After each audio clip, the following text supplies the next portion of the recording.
Tapi kenyataannya ketika kita turun di dunia, terpengaruh dengan jasad, dipenjara oleh jasad, jasad tidak ada upaya untuk sinkronisasi dengan roh yang harus ibadah kepada Allah.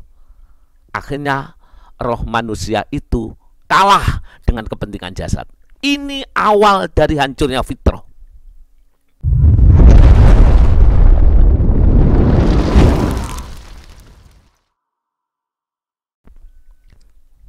Assalamualaikum warahmatullahi wabarakatuh. Bismillahirrahmanirrahim. Alhamdulillahi rabbil alamin.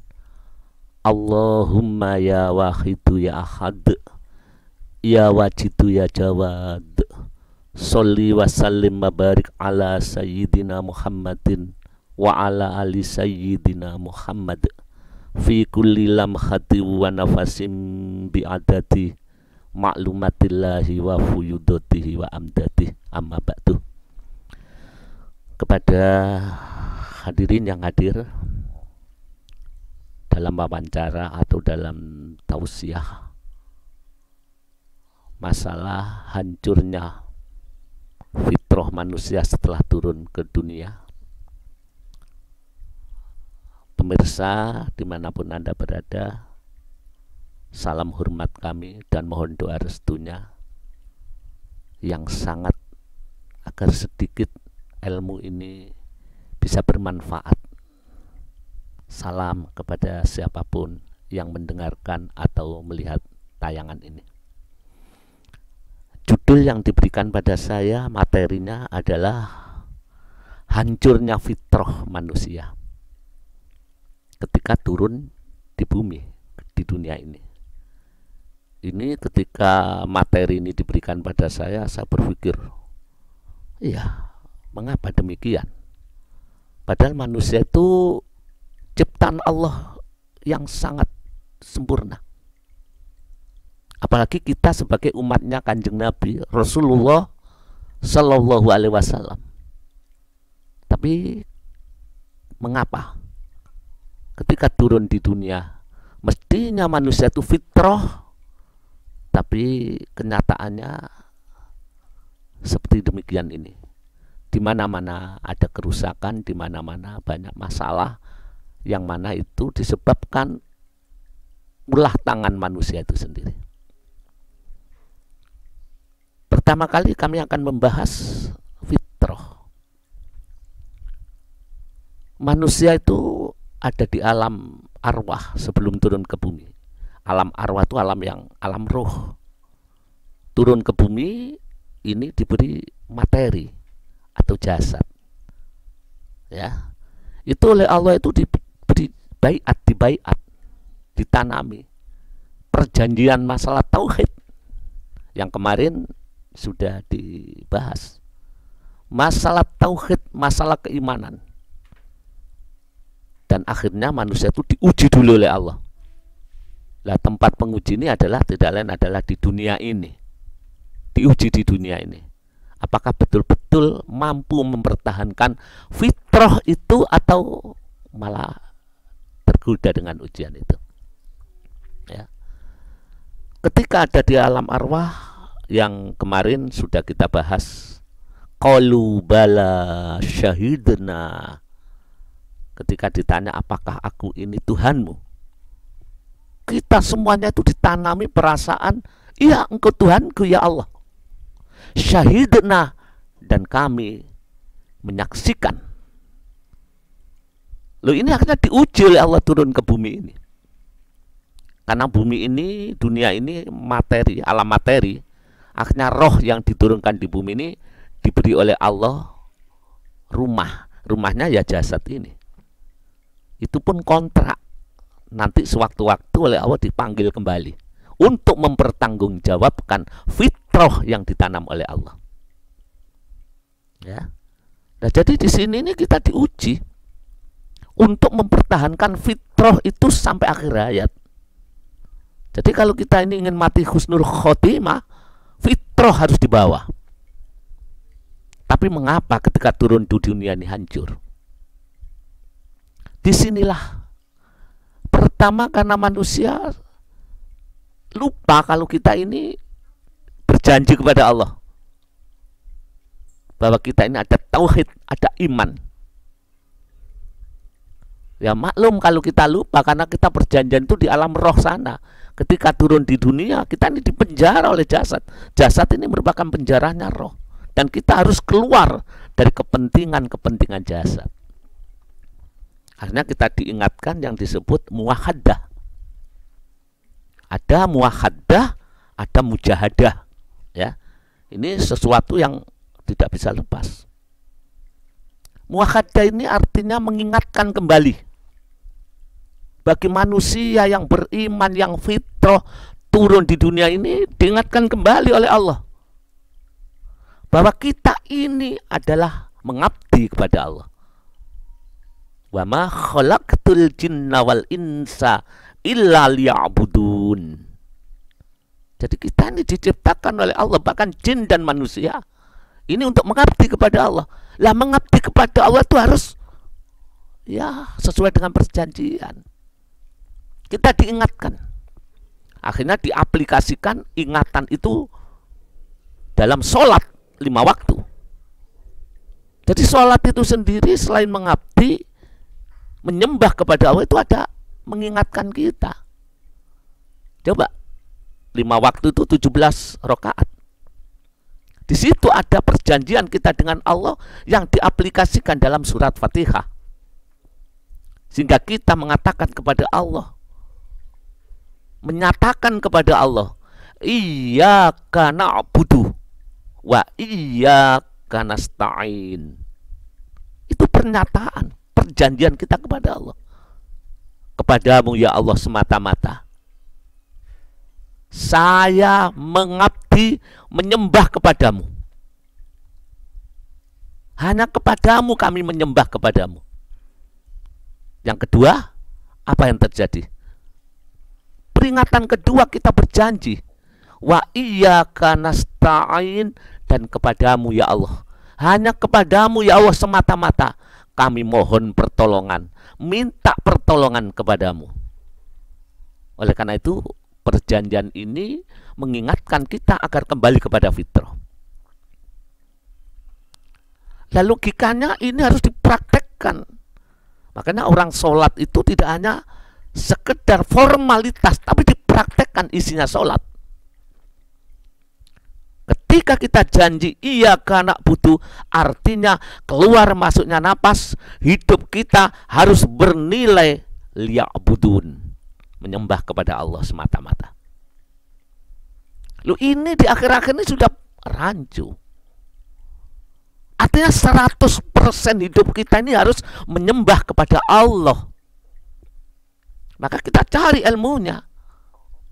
Mungkin kita tidak paham, dianggap yang dimaksud ibadah kalau hanya sholat, hanya itu. Bukan itu. Artinya segala sesuatu yang tidak bertentangan dengan Allah, baik itu mubah, sunnah, lebih-lebih wajib, harus bernilai ibadah. Bernilai innas sholati, itu yang wajib, wa nusuki, wa mahyaya, wa mamati lillah, bernilai lillah. Berarti ilmunya harus mengetapkan lillah, lillahi rabbil alamin.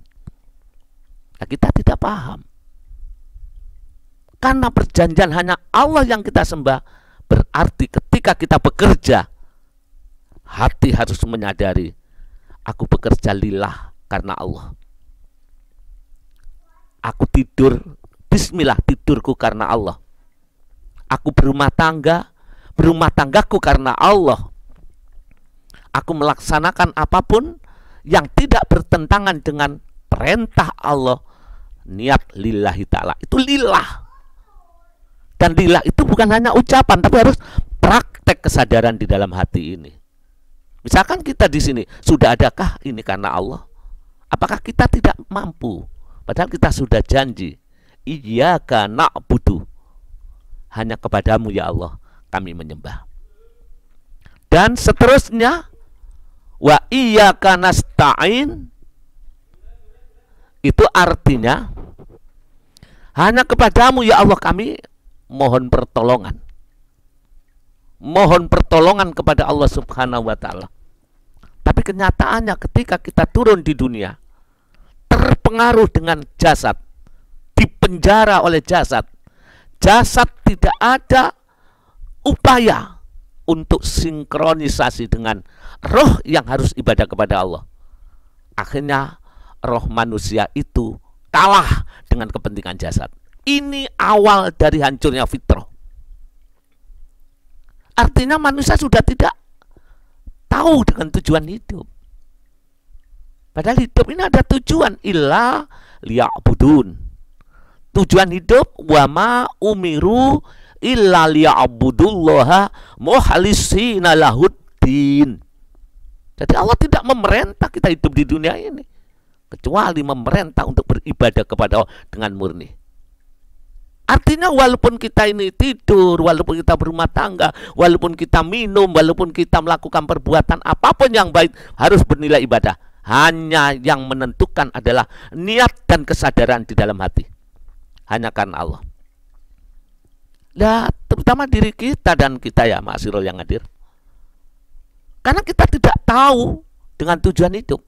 Yang dikejar itu adalah kebutuhan hidup. Sehingga lupa dengan tujuan hidup. Intinya kalau manusia itu lupa dengan tujuan hidup, saat itu fitrah akan terkontaminasi dengan kebutuhan hidup. Kebutuhan hidup dicari, tapi niatnya hanya karena Allah, ibadah. Kebutuhan hidup, rumah, makan, minum, sekolah, menyekolahkan anak, harus bernilai tujuan hidup. Lihat, betul. Jadi satu yang sangat fatal, bila kita hidup di dunia tidak mengenal perjanjian kita dengan Allah, tidak mengenal kalau Allah memberikan tugas amanah yang disebut fitrah untuk mengabdi kepada Allah dengan murni. Illa liya'budullaha mukhlisina lahuddin, tidak dipahami, tidak diguroni, maka manusia fitrahnya terkontaminasi oleh kebutuhan itu. Oleh karena silakan kaya, silakan pangkat, niatnya hanya satu, lillahi rabbil alamin, lillahi rabbil alamin. Ma'asyiral hadirin atau yang pemirsa yang ada di luar, disinilah awal manusia ini ketika ada di alam sana itu fitrah dalam keadaan bersih suci, terus turun ke dunia, hancur fitrah kita. Yang pertama, manusia tidak mengenal tujuan hidup. Bahkan disalahgunakan. Ibadah bukan untuk tujuan hidup mengabdi kepada Allah. Ini yang banyak di antara kita. Ibadah untuk kepentingan pribadi. Contoh, kita ibadah agar begini, agar derajatnya tinggi, agar memiliki ini, agar macam-macam itu. Boleh memang harus begitu. Tapi fitrah tidak boleh lepas. Artinya walaupun kita ingin surga, walaupun kita ingin pahala, walaupun kita ingin pangkat, walaupun dengan ibadah kita ingin selamat dunia akhirat, niatnya fitrah tidak boleh lepas. Lillah, karena diperintah Allah. Bukan karena surganya, tapi karena Allah yang memiliki surga. Bukan karena selamatnya, ibadah supaya selamat, dijauhkan dari neraka. Bukan karena selamatnya, bukan karena nerakanya, tapi ibadah selamat atau takut neraka karena Allah yang memiliki. Ini ada benang merah yang tipis. Kalau kita tidak memahami, maka kita terjebak daripada kebutuhan hidup. Kebutuhan hidup ingin bahagia, ingin selamat. Kalau besok di akhirat kebutuhan hidup ingin surga, ingin bidadari, ingin pangkat yang tinggi, itu diberikan oleh Allah. Tapi kalau tidak liya'budun, bahaya. Artinya fitrah tidak akan menempel dalam roh jiwa manusia ketika ibadah. Oleh karena itulah ma'asyiral hadirin, di awal pertemuan ini kami memberikan satu permasalahan atau satu solusi penyebab fitrah manusia hancur. Pada season ini adalah manusia tidak mengenal akan Tuhannya, karena sudah tidak fitrah lagi. Andaikan kita mengenal pada Allah, ketika ditanya mengapa kamu haji, aku haji karena ibadah kepada Allah. Tapi kami kan tidak. Walaupun mengatakan ibadah kepada Allah, tapi hati jujur. Yang ada adalah agar begini, agar begitu, agar begini. Apa salah? Tidak. Tidak salah. Hanya tinggal fitrah ditempelkan. Aku haji agar di situ Rasul menyatakan al-hajjul mabruru laisa lahu jaza ilal jannah. Haji yang mabrur itu tidak ada balasan kecuali surga. 1 rakaat di Masjidil Haram lebih baik sama dengan 100.000 sholat di masjid di daerah sini. Tapi niatnya fitrah. Mengapa kamu ingin itu? Karena diperintah Allah. Lillahi rabbil alamin. Sesuai dengan dawuh, wa ma khalaqtul jinna wal insa illa liya'budun. Masirul hadirin yang dimuliakan oleh Allah. Kalau manusia ini sudah lupa ya, sudah tidak sadar dengan fitrah yang harus dipertahankan, fitrah yang harus dipupuk. Fitrah itu harus menempel dalam segala kegiatan. Kita bekerja, fitrah harus nempel. Iya karena butuh. Aku diperintah oleh Allah mengabdi kepada Allah. Aku menyatakan qalu bala, iya engkau Tuhanku. Syahidna, aku menyaksikan. Artinya ketika saya hidup di dunia, qalu bala, engkau Tuhanku. Aku bekerja mencari uang agar kami bisa membeli rumah. Niat illa liya'budun, melainkan hanya menyembah kepada Allah. Lillah dipasang. Jadi fitrah ini tidak boleh lepas sedetik pun. Bahayanya ketika kita sakaratul maut, fitrah lepas. Artinya perjanjian dengan Allah, iman yang sudah ditanam oleh Allah akan lepas. Mengapa? Karena manusia lupakan perjanjian itu. Karena manusia hidupnya mulai bangun pagi sampai tidur, bangun lagi, ini tidak ada fitrah yang menempel di dalam kehidupannya. Artinya tidak ada perasaan mengabdi kepada Allah Subhanahu wa Ta'ala. Oleh karena itulah ma'asyiral hadirin, yang kemarin itu juga pernah ditanyakan, apa mungkin kita bisa ibadah 100% terus menerus? Ingat, ibadah itu tergantung daripada kesadaran dan niat dalam hati. Innamal a'malu binniyat. Segala amal itu tergantung niatnya. Walaupun kita bekerja, kalau niat hanya karena Allah. Niat ibadah itu karena Allah. Bukan niat ibadah tapi tidak karena Allah.